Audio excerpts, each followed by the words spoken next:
8ನೇ ತಾರೀಕು ಆಚರಣೆ ಮಾಡಬೇಕಾಯ್ತು, ಮಾಡೋಕ್ಕಾಗಲಿಲ್ಲ. ನಾನು ಗುಲ್ಬರ್ಗಲ್ಲಿದ್ದೆ ಅವತ್ತು, ಅಲ್ಲೇ ಮಾಡ್ದು. ಸೊ ಇವತ್ತು ಪಕ್ಷದ ವತಿಯಿಂದ ಇಲ್ಲಿ ಮಾಡ್ತಾ ಇದ್ದೀವಿ.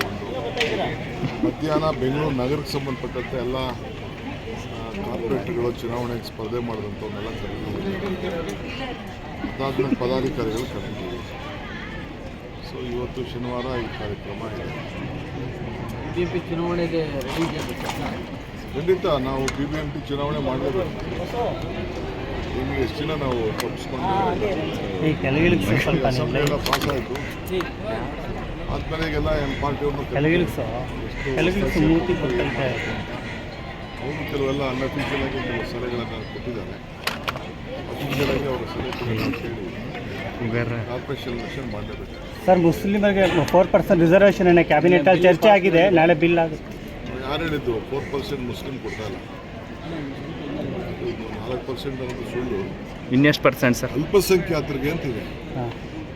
ಅಲ್ಪಸಂಖ್ಯಾತರು, ಬ್ಯಾಕ್ವರ್ಡ್ ಕ್ಲಾಸು ಅಂತ ಇದೆ. ಎಲ್ಲ ಮೈನಾರಿಟಿಯಿಂದ ಎಲ್ಲರೂ ಸೇರ್ತಾರೆ. ಕ್ರಿಶ್ಚಿಯನ್ಸ್ ಇರ್ತಾರೆ, ಜೈನ್ಸ್ ಇರ್ತಾರೆ, ಪಾರ್ಸೀಸ್ ಇರ್ತಾರೆ, ಸಿಖ್ಸ್ ಇರ್ತಾರೆ, ಎಲ್ಲರೂ ಸೇರ್ತಾರೆ. BJPಯವರು ವೋಟ್ ಬ್ಯಾಂಕ್ ರಾಜಕಾರಣ, ಮುಸ್ಲಿಂ ಒಳ್ಳೆಕೆ ರಾಜಕಾರಣ ಅಂತ ಇದು ಮಾಡ್ತಾ ಇದ್ದಾರೆ.